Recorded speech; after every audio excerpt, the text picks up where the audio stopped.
जय मां विंध्यवासिनी, हर हर महादेव। आप सभी का स्वागत है हमारे यूट्यूब परिवार में।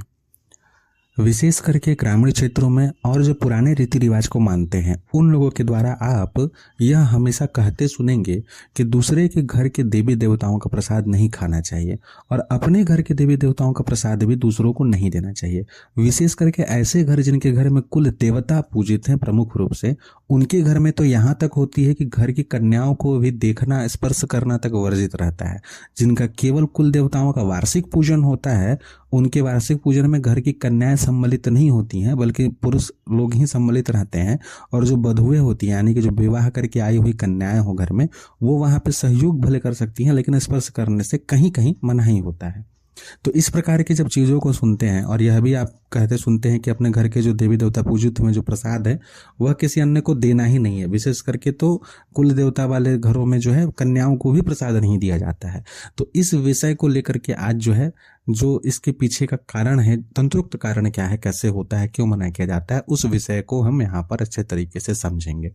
इससे पहले हम आप सभी से निवेदन करेंगे, कृपया चैनल को सब्सक्राइब करें, वीडियो को लाइक करें। आपके कोई प्रश्न हो तो आप कमेंट करें। टेलीग्राम ग्रुप में आप हमारे साधक परिवार से जुड़ के अन्य ज्ञानी साधकों के द्वारा आप ज्ञान की चर्चा भी कर सकते हैं, लाभ ले सकते हैं। तथा सिद्ध साबरी विद्या नामक हमारा दूसरा यूट्यूब चैनल, जिसका लिंक वीडियो के डिस्क्रिप्शन में है, आप उससे भी सब्सक्राइब करें। वहाँ भी तंत्र संबंधी विभिन्न विषयों की जानकारी सदैव दी जाती रहती है, आप उससे भी लाभ प्राप्त करें। कभी भी किसी भी परिवार के जो कुल देवी देवता रहे हैं पहले के समय में, वह कोई ना कोई महाशक्ति रहे हैं। लेकिन एक समय आया जो मुगलों का काल था, उसके पश्चात विशेष करके आप यह घालमेल आपको देखने को मिलेगा कि जो घर में पूजित शक्तियां कहीं कहीं जो रही हैं वो लोक देवताएं रही हैं, लोक देवता लोक शक्तियां रही हैं। लोक शक्तियां, लोक देवता कौन होते हैं, इसके विषय में पहले भी स्पष्ट कर चुके हैं, चैनल पर वीडियोज हैं इसके विषय में अलग से, कि कोई साधक जो बहुत अच्छी साधना किया करते थे, चाहे वो तांत्रिक हो, तंत्र प्रवृत्ति की साधनाएं करते हो, या फिर अन्य किसी संप्रदाय से के सिद्ध हो, वो समय उपरांत जब उनका शरीर छूटा तब उनकी गति नहीं हो पाई एक तरीके से, और जिस शक्ति की वो सेवा करते थे उनके आशीर्वाद और कृपा से या उनके सानिध्य में रह करके वह स्वतंत्र रूप से भी पूजा भोग इत्यादि लेने लगे और उनको फिर स्थान दे दिया गया। कालांतर में लोगों ने बहुत अधिक सेवा पूजा उनकी करने लगी, धीरे धीरे उनकी महिमा बढ़ी और वो लोग देवता के रूप में पूजित हो गए। अब इसमें भी है जो एक विशेष रूप से आप इसमें देख सकते हैं कि कोई सामान्य व्यक्ति भी इस तरीके की शक्ति के रूप में पूजित रहे हैं और किसी किसी को अपने इष्ट का अंश रूप मान करके भी पूजित किया गया है। वो शुरू से नहीं रहे हैं, ठीक है, वो पिछले 100-200 साल में जगह जगह पर स्थापित होते गए। अब इस तरीके की शक्तियां जो हैं, और इसके पश्चात भी और इसके और निम्न श्रेणी की शक्तियों को देखते हैं। किसी के घर में कोई सामान्य व्यक्ति ही जो है, किसी अविचार क्रिया के द्वारा किसी की मृत्यु हो गई, तो लोग जो है अभी के समय से पहले ये 100-150 साल में विशेष करके और मुगलों के बाद का जो समय रहा है, इसमें ये सब चीज़ें बहुत अधिक हुई हैं कि अविचारिक गतिविधियों के कारण किसी की मृत्यु अगर हो गई है तो बहुत बार छुटकारा पाने के लिए उस समय के स्थानीय भक्तों ने, क्षेत्रीय भक्तों ने तंत्र के माध्यम से, भगतवाल के माध्यम से क्या किया है, उनको उनके ही घर में स्थान दे करके देवता के रूप में पूजित कर दिया। उनका नाम दे दिया देवता है, वो प्रेत शक्ति विशेष करके, लेकिन प्रेत के रूप में भी उनको पूजित करवा दिए हैं देव स्वरूप में, कि भाई वो घर के अब देवता हो गए। और 1-2 पीढ़ी पूजित होते होते वो ऐसे जागृत हो जाते हैं कि उनको आप छोड़ नहीं सकते हैं। फिर मैं उसे एक दृष्टि से गलत नहीं ही बोल रहा हूँ, कृपया इससे आप ऑफेंडेड ना फील करें, लेकिन कहीं ना कहीं वो एक ऐसे तत्व हैं जो कि नकारात्मकता में थे, उनको भगतवाल के माध्यम से वचन दे करके आप उसको घर में रख लें। जैसे उदाहरण के लिए आप ब्रह्म देवों को ले लीजिए, किसी के घर में कोई विवाहिता स्त्री रही हैं, उनको स्थान दे दिया गया है मृत्यु के उपरांत में। तो इसमें भी 2-3 प्रकार रहे हैं। किसी को स्वतंत्र रूप से स्थान दे दिया गया, किसी को किसी शक्ति के नीचे स्थान दिया, जैसे महादेव का मंदिर बना के वहाँ स्थापित करके वहाँ पूजा होता है, तो मुख्य पूजा महादेव का होता है, बाकी ब्रह्मशिला के रूप में कोई शिला स्थापित किया है कि ये ब्रह्मदेव है। और कहीं कहीं पर अविचार में चली हुई कोई शक्ति जब कुछ लोगों की हत्या कर देती है वैचारिक कारणों से, तो वो और उपद्रवी हो जाते हैं, परिवार में बहुत अधिक अशांति हो जाता है। तो लोग उसको क्या किए हैं, किसी धाम पर उनको स्थान ना दे करके घर में ही बहुत बार स्थान दे देते हैं। तो घर में जब स्थान दे देते हैं वो पूजित हो गई। तो अब इस प्रकार से, इस कारण से विशेष करके यह चीज हो जाती है कि भाई अब मान लेते हैं उदाहरण के स्वरूप में कि किसी के घर में भगवती महाकाली के जो मूल महाकाली हैं, उनका पूजन पीढ़ी दर पीढ़ी हो रहा है। अपने कुल की उस अधिष्ठात्र शक्ति को वह जागृत रखे हैं, यानी जो परंपरा है वो जागृत है, वह पूजित हैं, शुरू से पूजित है। किसी के घर में हनुमान जी कुल देवता के रूप में पिछले 3-4 पीढ़ी से पूजित, तो पता है कि हम, मेरे दादा, मेरे परदादा थे। किसी के विषय में है कि मेरे दादा सिद्ध थे, किसी के परदादा सिद्ध थे, उन्होंने इतनी सेवा तपस्या की, फलाना जगह में उनका मंदिर है, ऐसा ऐसा भी सुनने को मिलता है। तो अब इस अवस्था में क्या होता है कि जिनके घर में लोक शक्ति के रूप में अपने घर के ही देवी देवता के, अपने घर के ही किसी पूर्वज को कुल देवता के रूप में स्थापित किया गया है, उनके घर में जो भी पूजा होगा और जो भोग लगेगा, वो भोग अगर जिनके घर में महाकाली पूजित हैं, उनके घर के लोग, महाकाली की मतलब अच्छी तरीके से कुलदेवी के रूप में, कुलदेवी का पूजन का एक विधान ही अलग रहता है, उस परंपरा का निर्वहन होता है, अपने कुल तक सीमित रखा जाता है, जो चला रहे हैं शुरू से परंपरा। तो अब जिनके घर में ऐसे शक्ति पूजित है जो कि उनके ही कुल के पूर्वज हैं, कोई मृत व्यक्ति हैं जिनको स्थान दिया गया था देव रूप में, उनको मान करके चलिए, तो अब उनका जो भी भोग लगा है, वो भोग लगा हुआ चीज किसी ऐसे व्यक्ति के घर में जाकर के मिलेगा, ऐसे व्यक्ति को दिया जाएगा जिनके घर में महाकाली पूजित है। इसको और स्पष्ट करते हैं, कुल देवी का अर्थ क्या हुआ? हमारी कुल की शक्ति। कुल देवता का अर्थ हुआ हमारे कुल के देवता, और यह माना गया कहीं ना कहीं कि हम उनके अंश हैं, उनके कृपा प्रसाद से उनके कुल में हमने जन्म लिया है। ठीक है, पिछला हमारा जन्म प्रारब्ध कर्म कुछ भी रहा हो, यह जो वर्तमान जीवन है, यह उन देवी देवता के कृपा से इस कुल में हमको जन्म लेना पड़ा है, यानी कि उन्होंने दिया है, तो उनका अंश हमारे अंदर, हमारे भीतर कहीं ना कहीं प्रवाहित हो रहा है। कहा जाता है कि शक्ति जो है, देवी जो है, उनके कृपा से हमारे शरीर में रक्त और रक्त संबंधी जितनी भी चीजें होती हैं वह बनती हैं, और बाकी जो हड्डी है, जो ठोस चीज है हमारे शरीर में, वो जो होते हैं देवता की कृपा से बनते हैं। कुल देवता और कुल देवी इस प्रकार से, यानी महादेव और जगदम्बा की कृपा से इस प्रकार से शरीर के अवयव निर्मित होते हैं, यानी पिता और माता। तो अब उनका ही अंश तो हमारे सूक्ष्म शरीर और प्राण ऊर्जा में भी चल रहा है, आपके जो भी कुल के देवी देवता होंगे। तो अब जो लोग अपने पितृ पूर्वजों को देवता के रूप में पूजित करके स्थान दिए हैं, वो तो सामने सामने स्पष्ट रूप से दिख रहा है कि भैया आप उनके ही कुल के हैं वहां पे। और इधर जो भगवती महाकाली को लेकर के चल रहे हैं, तो जिस साधक ने प्रथम बार भगवती महाकाली की सिद्धि की होगी, या उनकी सेवा करके, उनके किसी योगिनी को प्रसन्न करके, या कुछ महाशक्ति को अपने कुल में स्थापित करके कुल देवी के समान उनका पूजन शुरू किया होगा, या कोई ब्राह्मण है, या कोई वैसे वेद मार्ग पे चलने वाले व्यक्ति हैं जिनको शुरू से अपना गोत्र के अनुसार कुल परंपरा का निर्वहन करते आ रहे हैं, तो वहां कोई ना कोई योगिनी जो है भगवती की वह स्थापित है, चाहे वह प्रत्यक्ष क्यों ना हो। तो उनका कृपा प्रसाद जो है, उनके घर में जितने लोगों का जन्म हुआ होगा, वंश वृद्धि होगी, सब में स्पष्ट रूप से रही है। ठीक है, तत्व अब यहाँ भेद हो रहा है, देखिए। तो अब एक प्रीत शक्ति जो है, उसका, उसके अंश का भोग एक दिव्य शक्ति के भोग, जो जिनके शरीर में प्राण ऊर्जा है, उनको आप देने जा रहे हैं, वो जूठा किसी और को प्राप्त हो रहा है। इससे अब किस प्रकार के दोष होंगे? एक उच्च कोटि की शक्ति जो है, एक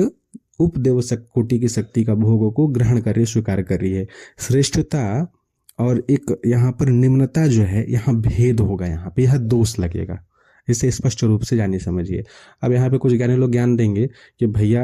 शक्ति उच्च और नीच नहीं होती है, ये मन देखिए भैया, ये सब ज्ञान यहाँ मत दीजिएगा, कृपा करके निवेदन है। स्पष्ट रूप से बोल रहे हैं, जो टेक्निकल रीजंस है उसको क्लासिफाइड किया जा रहा है कि क्यों, कैसे, कहाँ बना होता है, सब होता है। ठीक है, आपको वेदांत मार्गी है, आपको वेदांत का बहुत अधिक इन सब बातों का ज्ञान है, तो कृपया आप उस मार्ग पे चलिए, इस चैनल में आपकी आवश्यकता नहीं है, इस बात का ध्यान रखें। ठीक है,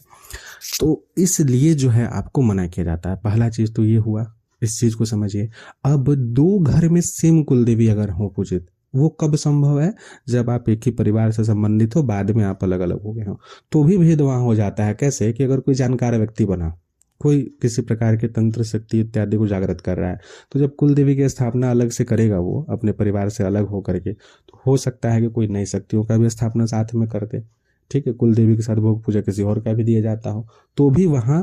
अब इसको भगतवाल की भाषा में बोलते हैं लाग लगना, तो लाग लगने की संभावना रहती है। तो कहीं ना कहीं इससे हमारा शरीर जो है, इन एक जूठन ही मान के चलिए, लाग अर्थ हो गया एक तरीके से जूठन हो गया, तो वह दोष लगता है। उससे क्या होता है कि हमारे जितने भी मंत्र जप होते हैं, कर्म कांड इत्यादि के कारण जो भी हमारी ऊर्जा हमें प्राप्त हुई रहती है, वो सब दूषित होती है। ठीक है, अब इसको उल्टा करके देखते हैं, कोई उच्च शक्ति है, वह महाकाली की शक्ति हैं, वो पूजित है। वैसे उच्च कोटि के ब्राह्मण के द्वारा पूजित सेवित हैं, या किसी भी वर्ण के हों, अच्छे से पूजा सेवा कर रहे हैं, उनके घर के पूजित की हुई कुल देवी के जो पूजा का जो भोग है वो किसी ऐसे व्यक्ति के घर में गया जो प्रेत ऊर्जा से संबंधित पूजित उनके घर में कोई देवता है। अब ऐसी स्थिति में क्या होगा, महाकाली को जो भोग लगा उनकी योगिनियों के द्वारा सूक्ष्म रूप से जो ग्रहण किया गया, उसकी ऊर्जा, उसकी दिव्यता ही अलग होगी। प्रसाद की महिमा अनंत है, आप सभी जानते हैं, ठीक है, किसी के द्वारा भी लिया गया।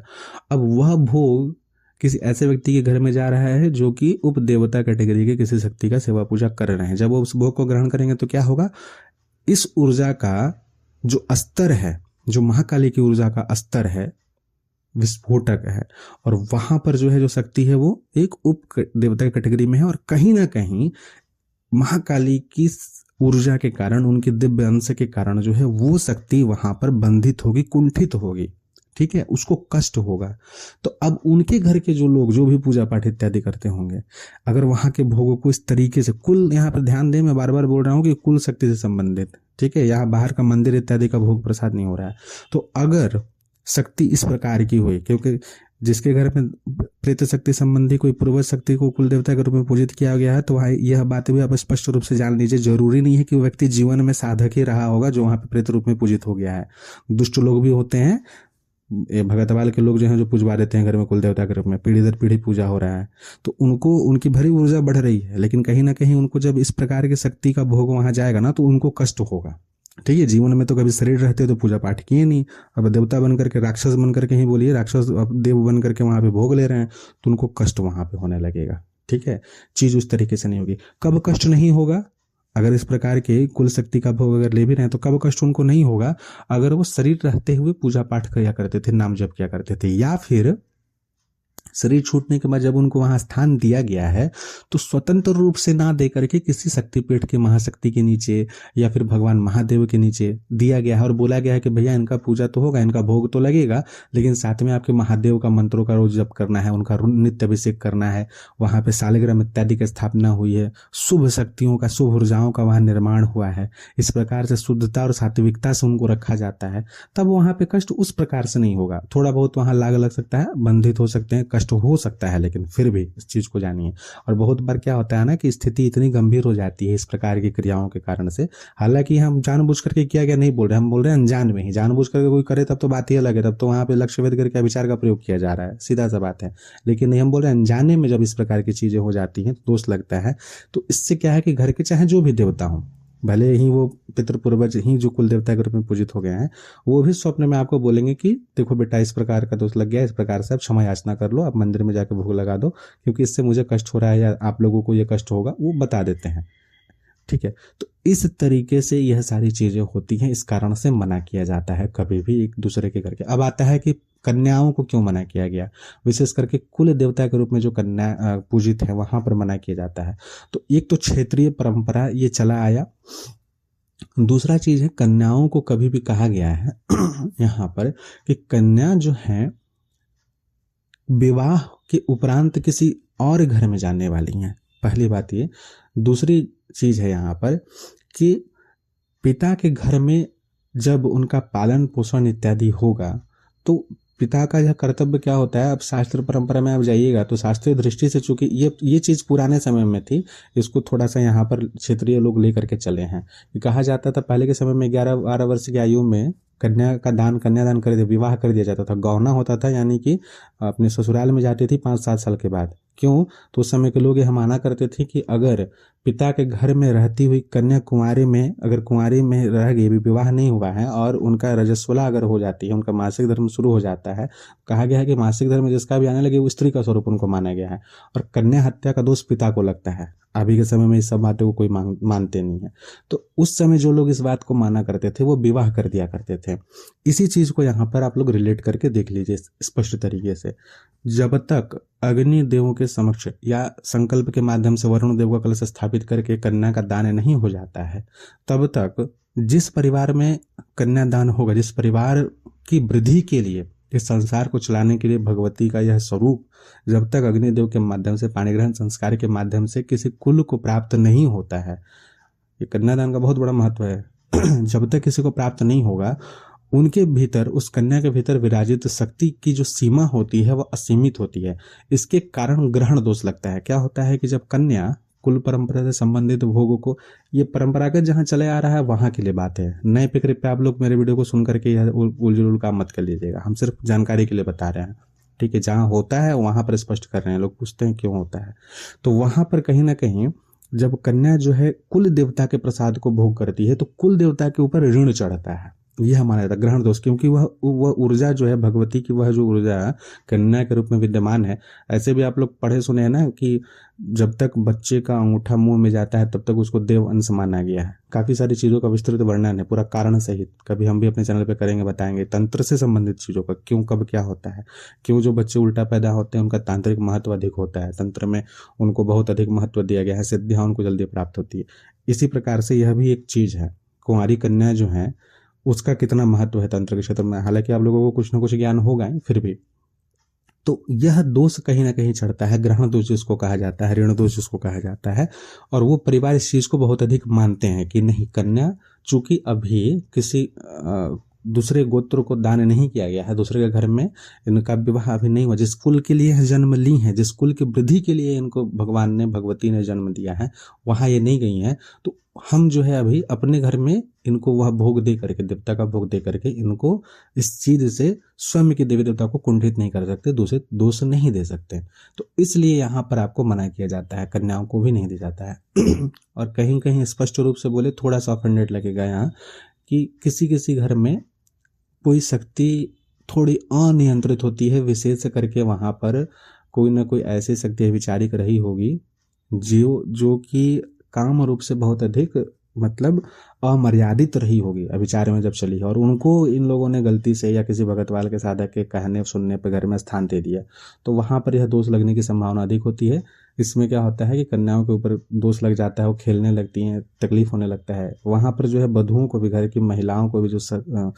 ये होकर के आई हैं, विवाह होकर के जो आई हैं, वो उनको भी वहां पर जाने की मनाही होती है। अब वो एक तरीके से वहां पे लगभग फंस चुके होते हैं। हालांकि ये केस 100% नहीं है, इसको हम अपवाद स्वरूप मान के चलिए कि किसी गलती के कारण ऐसा हो रहा है। वहां पे भी जानकारी की कमी है, और अभी उसको वो लोग एक तरीके से पूरी जानकारी है नहीं, या मॉडिफाई कर नहीं पा रहे हैं कि भाई कैसे नियंत्रण किया जाए या कैसे क्या किया जाए। अपने पूर्वजों के गलती के कारण वो वहां बंध जाते हैं, तब ऐसी स्थिति उत्पन्न हो जाती है। और कहीं कहीं क्या होता है कि शुरू से उनको कारण ही नहीं पता है कि इसके पीछे का कारण क्या है। हालांकि कभी भी कुल वधू के लिए निषेध नहीं होता है हर जगह, ठीक है, कुल वधू के लिए नहीं है। वधू क्यों नहीं पूजा करेंगे अपने कुल देवी देवता का, बिल्कुल करेंगे, वो कोई भी शक्ति हो, लेकिन जब वो कुल में आ गई है तो अब ये मर्यादा उस शक्ति को रखनी है कि भाई हमारी ये बेटी है, कुल की वृद्धि के लिए आई है, तो ये मर्यादित उनको होना है, वो जो भी शक्ति हो। तो वहां पर जो है इनकी अपनी जानकारी की कमी है कि वो नहीं करने देते हैं या रोक करके रखते हैं, और उसके कारण इनको भुगतना भी पड़ता है गाहे बगाहे, वो समझ नहीं पाते कभी भी, ठीक है। तो इस प्रकार से शक्तियों का भोग इस तरीके से आदान प्रदान नहीं होना चाहिए या नहीं करना चाहिए, सीमित मात्रा में रखना चाहिए, सीमित तरीके से इन सारी चीज़ों को गुप्त रख के अपने परिवार तक सीमित रखना चाहिए, और इस ज्ञान को अपने वंशजों को देना चाहिए। जो भी आपके बच्चे हों, आधुनिकता के दौर में केवल डांस कराने और उनको अफलातुन मत बनवाइए कि भाई गिटार बजाना सीख लो, ये कर लो, वो कर लो, साथ में उनको धर्म का ज्ञान, अपने रीति रिवाजों का ज्ञान भी दीजिए, और बहुत अधिक ज्ञान देके वेदांत का भी ऐसा वेदांत मत उनको करवा दीजिए कि वो फिर माने ही नहीं इन सभी चीज़ों को, दोनों ही प्रकार से दिक्कत होगा। तो उनको एक मध्यम स्तर का ज्ञान, अपने कुल के देवी देवताओं का ज्ञान समय रहते दीजिए, ठीक है। ऐसा भी ना हो कि जब उनको कष्ट हो तब वो ढूंढना शुरू करें। अभी के समय में हो रहा है ना कि जब कष्ट हो रहा है तो खोज रहे हैं, तो यह भी नहीं होना चाहिए। तो आशा करते हैं कि आज के वीडियो से आप सभी को लाभ प्राप्त होगा। अब सही तरीके से इन विषयों को जान करके फिर उसको अपने जीवन में अप्लाई करेंगे, अपने बाल बच्चों को इस सभी का ज्ञान देंगे, ताकि उससे कुल परंपरा का अच्छे तरीके से निर्वहन होगा, और आप जो है अपने आध्यात्मिक यात्रा को, इस जीवन यात्रा को पूर्ण करके भगवती के लोक में निवास करेंगे। जय मां विंध्यवासिनी, हर हर महादेव।